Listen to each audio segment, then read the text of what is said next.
안녕하세요. 책사입니다. 우리의 옛 이야기 시작하겠습니다. 옛날 시골 마을에 한 총각이 살고 있었다. 어려서 부모를 잃고 남의 집살이를 하면서 어렵게 사는 터라 혼인은 꿈도 꾸지 못하고 있었다. 천성이 꽤나 고지식하여 저 사는 마을을 한치도 벗어나지 못한 채 손에 일거리가 떠날 날이 없었다. 어느 날 총각이 일을 하러 나가는데 정자나무 밑에서 쉬던 노인들이 그를 불러 세우더니 뜬금없이 한마디를 던졌다.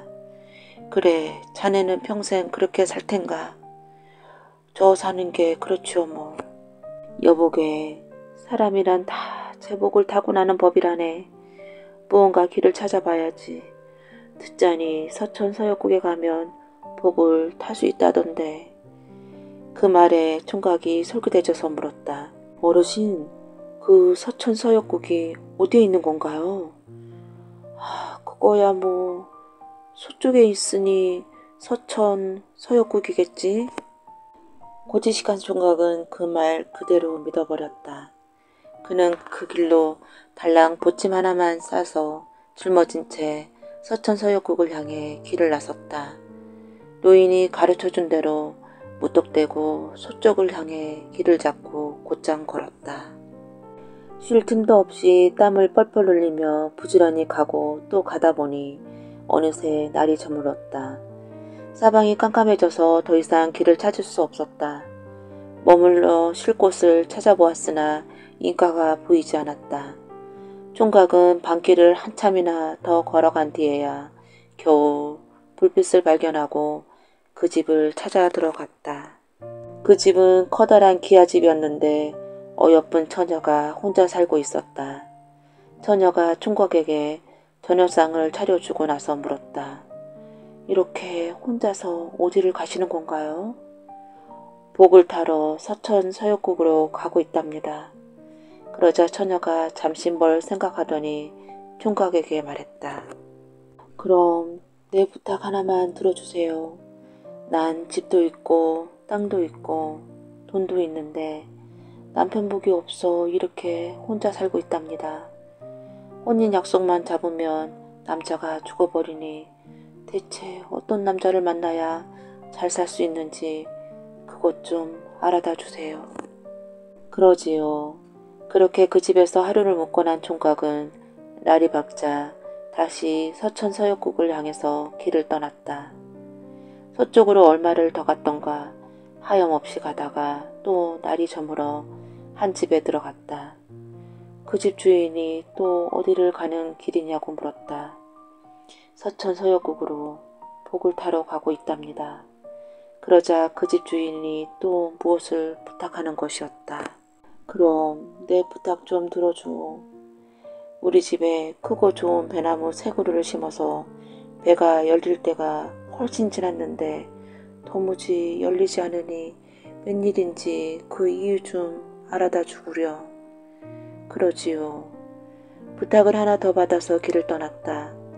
다시 서쪽으로 쉼없이 가다가 보니 큰 물이 앞을 가로막았다.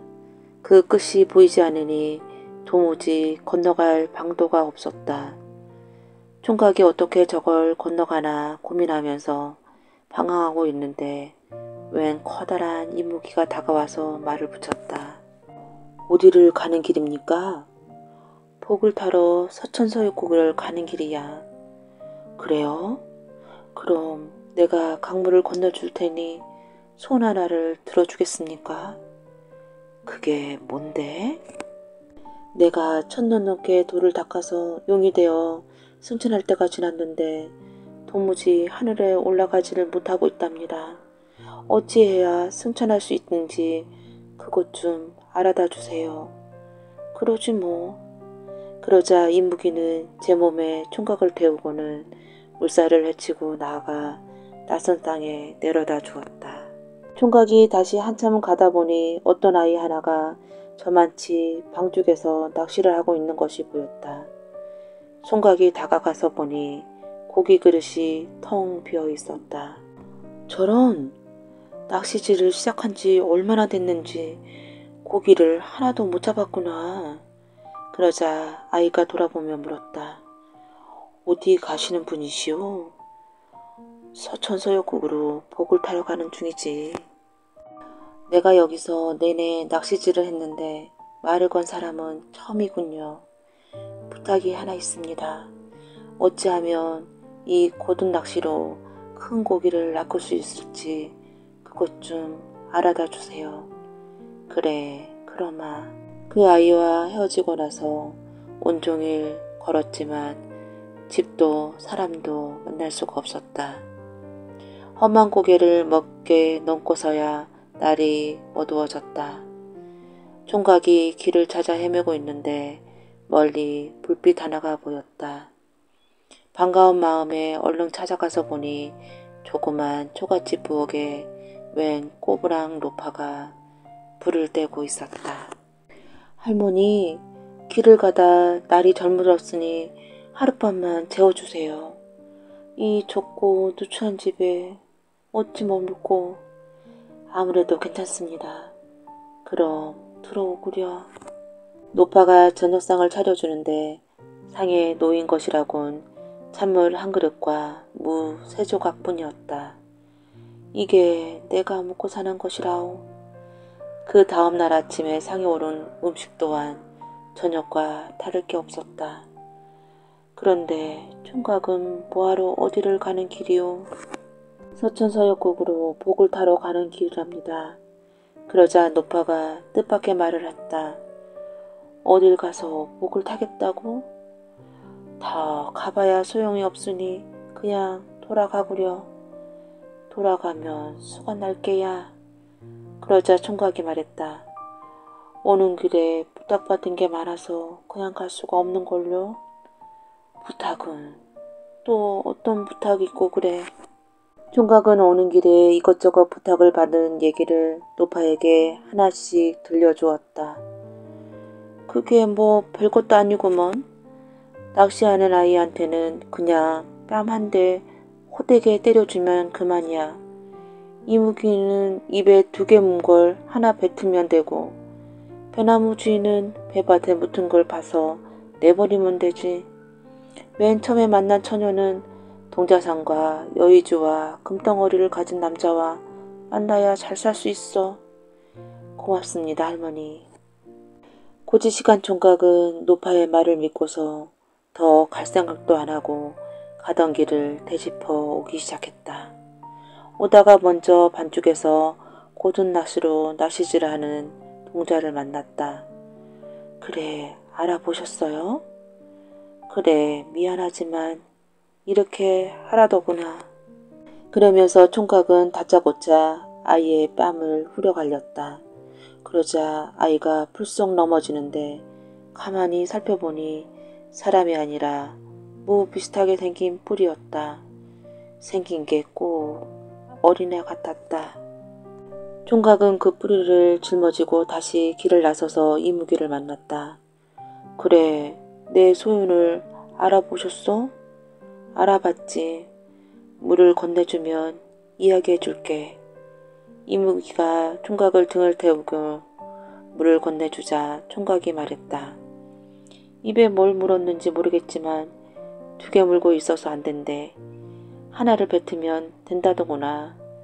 어허, 이걸 2개 물면 더 잘 올라갈 줄 알았더니. 그러면서 이무기는 입에 문 구슬을 하나를 뱉었다. 그러자 순식간에 천지가 요동하는 소리가 나면서 이무기는 용이 되어 하늘로 올라갔다. 총각은 이무기가 뱉은 구슬을 보찜 속에 넣고 다시 길을 나섰다. 그리고 배나무 주인 집에 도착했다. 그래, 부탁한 걸 알아봤소? 그럼요. 배밭을 봐서 땅속에 묻힌 걸 내버려야 한답니다. 그러자 배나무 주인은 삽으로 배나무를 심은 땅을 파기 시작했다. 땅을 파보니 배나무 뿌리께 누르스름한 돌덩이가 박혀 있었다. 이건 당신 것이 분명하니 가지고 가구려. 그렇게 해서 총각은 또 돌덩어리를 짊어지고 길을 나섰다. 한참을 걸어서 처녀가 살고 있는 기아집에 이르렀다.